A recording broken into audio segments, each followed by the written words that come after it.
Hi, I'm Michelle Gallen. I'm the author of Big Girl, Small Town. It's my debut novel, and I'm going to do a short reading for that from that now for you. Starting kind of in the chipper, where else I suppose Magella's got a run of customers in. 8:27 p.m. Item 4.1: bright lights, fluorescent bulbs. The flickery light strip was getting worse. There was a loud buzzing noise coming off it now, and it flickered on, off, on, off, on, off, on, off, on, off, on, off. And just when Magella felt relieved that the fucking thing had finally died and left her in peace, it would buzz again. Then flicker back on. It was wrecking Magella's head. The buzzer went as a few more customers came in. Fat Susie Loughlin and her skinny wee boyfriend, whose name Magella could never remember. Well, Magella. Susie always greeted Magella while keeping her eyes on the menu board. Well, Susie. Magella always greeted Susie while keeping her eyes on the street. Susie stood reading the board hungrily, from chicken nuggets to beverages, her eyes darting in the fat of her face. Her boyfriend came up and leaned on the counter, uncomfortably close to Magella. She didn't move. There was a long silence, unbroken until Susie waddled over to the counter. Her boyfriend pressed himself against her. What are we having, pet? Susie ignored her boyfriend and spoke to Magella. A fish supper, a chicken fillet burger supper, a daddy burger, a curry pea and chip, and a 2-litre bottle of Coke. Extra salt on the chips. Magella wrote the order down quickly. Right, Jar. Go on, throw us in a couple of tubs of that garlic mayo too. No bother. Magella passed the order to Marty and moved back to the counter where Susie and what's-his-name were still standing. Susie was frowning up towards the light. A seethe-on light's on its last legs. Magella nodded. Can you not do something about it? It's wrecking my head. 9:29 p.m. Item 3.4: noise, shite, singing. Magella looked up as the buzzer went. Arlene, Darlene and Jolene Logue trooped into the takeaway. Jolene had her wee cub by the hand. The whole lot of them were all dollied up in their country and western gear. Jella! No, Magella! Hiya, missus. Magella nodded at the sisters. Hi-yes. The girls stopped to check out the menu board, and Magella threw her eye over them.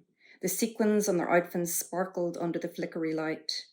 Magella always wondered where the Logues got their clothes. Maybe on eBay.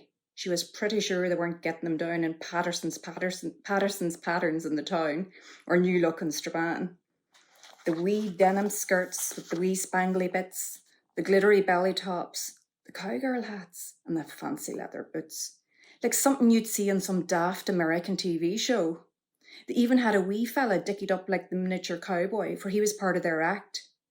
Marty had explained that country and western was in their blood, for their father had been a big man at the singing before he'd had the accident and took to the painkillers. Magella picked up her pen as Arlene came over to the counter. What can I get, Jace? Can I get a fish supper with a can of Coke? Daddy burger and a can of Fanta and a Kitty's chicken nugget special meal for the wee man here? No bother. Onion rings and garlic mushrooms and chips for me, Jella, thanks.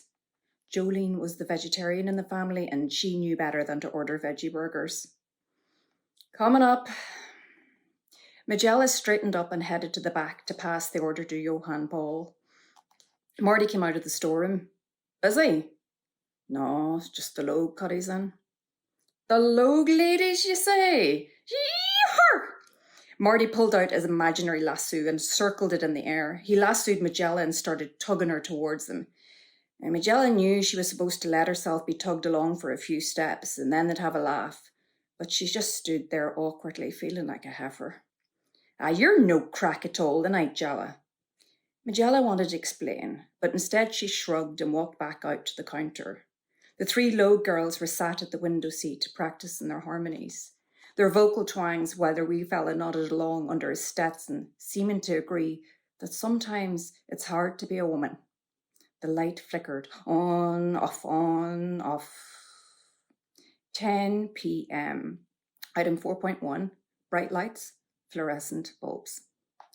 Magella watched Jimmy 9 pints lay's £5 note on the counter. Sausage supper, my good woman, a sausage supper. And Magella knew that Jimmy's chips and sausage were bubbling in the background. The broken light flickered on off, on off, on off, on off. On its way, Jimmy. The till chimed as it opened. Magella tucked Jimmy's greasy fiver away, then closed the door and waited in silence. The light buzzed furiously, building to a crescendo, then flicked off. Jimmy shifted his weight, then leaned in closer to the counter. Do you want a bit of my sausage? He wheezed a bit, slapping his hand flat on the counter.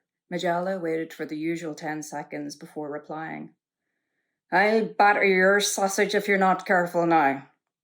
Then they all had a laugh while the light flickered on off on, and the chip fat spat and frost over Jimmy's Thursday night sausage supper before the light died again.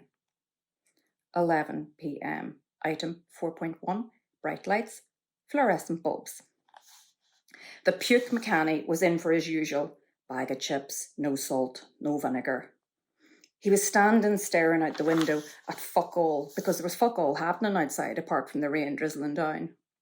Marty was staring at the light that was flickering furiously. On off, on off, on off, on off, on off, on off, on off. Well, fuck me if I don't take a hammer to that light tonight. Magella knew Marty didn't have a hammer and so wasn't likely to attack the light. She was not sure of the relationship between him not hammering the light and her having to fuck him. It seemed a very complicated way of communicating that he found the light to be an irritation. Fucking headwreck. Magella closed her eyes against the flicker on Marty, but she could still hear the buzz of the light stuttering on and off, and she knew Marty wasn't done yet. She'd just had it a fucking slap and have done with it. Marty stood up and threw his cloth on the counter. Fuck this, I'm away for a fag. He headed out the back alleyway, slamming the door behind him. At that moment, the light bulb fizzed and then popped. The chipper seemed silent and dim. Magella held her breath for as long as she could. The light stayed off. Then young Paul shouted in from the back, Ready! Magella breathed out long and slow and then fetched the puke's chips and brought them to him. He'd already paid. Your order? Thanks. The puke hesitated at the counter. I see your light's gone. 'Tis, aye. You'll need to change that now. We will, aye. The puke coughed and leaned in towards Magella. Tell me this and tell me no more. How many Sinn Féiners does it take to change a light bulb? Magella shrugged. None! Irish light bulbs have a right to govern their own future. The puke started up with his wheezy laugh. What do you make of that then? Irish light bulbs have the right to govern their own future. Magella smiled at the puke, though she didn't really get the joke. The light bulb was finally dead, and that really was something to smile about.